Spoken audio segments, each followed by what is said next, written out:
হাফিজুর রহমান রে কত গালি দাও, কিন্তু কলিজাটা দিয়ে বলতেছি বাবা রাগ করিস না, আসলেই তো আমি গালি পাওয়ার যোগ্য রে বাবা। আমি যদি গালি পাওয়ার যোগ্য না হইতাম বাবার তো গালি দিতি না। আমি আসলেই তো একটা অযোগ্য বান্দা। এই চেয়ারে বসার মতো আল্লাহর কসম আমার মধ্যে কোনো ইলমের গন্ধ নাই, আমলের কোনো গন্ধ নাই। মাঝে মাঝে একা একা ভাবি যে আল্লাহ করে এই চেয়ারে কেন বসাইছে। এক সাগর পাড়ি দিয়ে এখানে আসছি, আমি আর এক সাগর পাড়ের সন্তান রে বাবা। এই মানুষগুলো কেন আসছে তাও আমি বুঝি না, অথচ আমার কথায় কোনো কিছুই নাই, আমার ইলম নাই, আমল নাই, কেন আসছে তাও জানি না। আল্লাহর কাছে এখন শুধু একটাই দোয়া করি, মালিক তুমি আমার সম্মানের জায়গায় বসাইছো, গুনার কারণে ফালাইয়া দিও না রে আল্লাহ। সম্মানের জায়গায় বসাইছো রে মালিক, গুনাহের কারণে তুমি ফালাইয়া দিও না। ও কলিজার যুবক, পায়ে হাত রাইখে বলি, কলিজা দিয়া মোহাব্বত করি রে বাবা। আমি এখানে একটা যুবকেরও হুজুর বানাবার জন্য আসি নাই, ভয় নাই। আমি তোমাকে একবারও বলবো না তুমি স্কুল ছাইরা কলেজ বাদ দিয়া মাদ্রাসায় যাও, দাড়ি লম্বা করে তসবিহ হাতে নাও, পাগড়ি লাগাও, একবারও বলবো না। বরং আমি তোমার পক্ষে কিছু কলিজা দিয়া দোয়া কইরা যাব।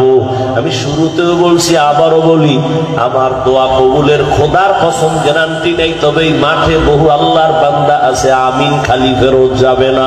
আর এটা রসুলের কথা, একজন আর আমিন যদি মজলিসে কবুল হয় সবারটাই কবুল হয়ে যাবে।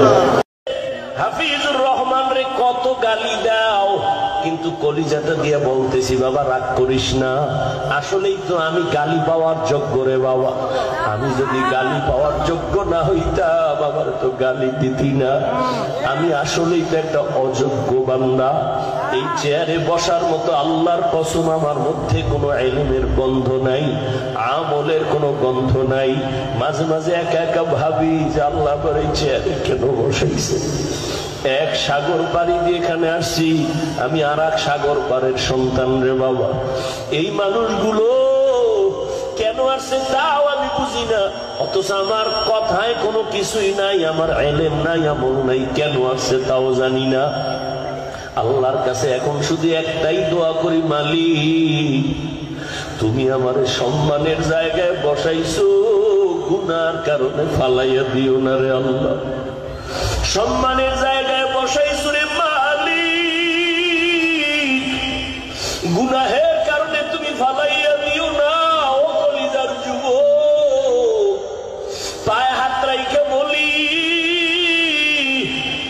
কলিজা দিয়া মোহাব্বত করি রে বাবা। আমি এখানে একটা যুবকেরও হুজুর বানাবার জন্য আসি নাই, ভয় নাই। আমি তোমাকে একবারও বলবো না তুমি স্কুল ছাইরা কলেজ বাদ দিয়া মাদ্রাসায় যাও, দাড়ি লম্বা করে তসবিহ হাতে নাও, পাগড়ি লাগাও, একবারও বলবো না। বরং আমি তোমার পক্ষে কিছু কলিজা দিয়া দোয়া কইরা যাব। আমি শুরুতেও বলছি, আবারও বলি, আমার দোয়া কবুলের খোদার কসম গ্যারান্টি নেই, তবে এই মাঠে বহু আল্লাহর বান্দা আছে আমিন খালি ফেরত যাবে না। আর এটা রসুলের কথা, একজন আর আমিন যদি মজলিসে কবুল হয় সবারটাই কবুল হয়ে যাবে।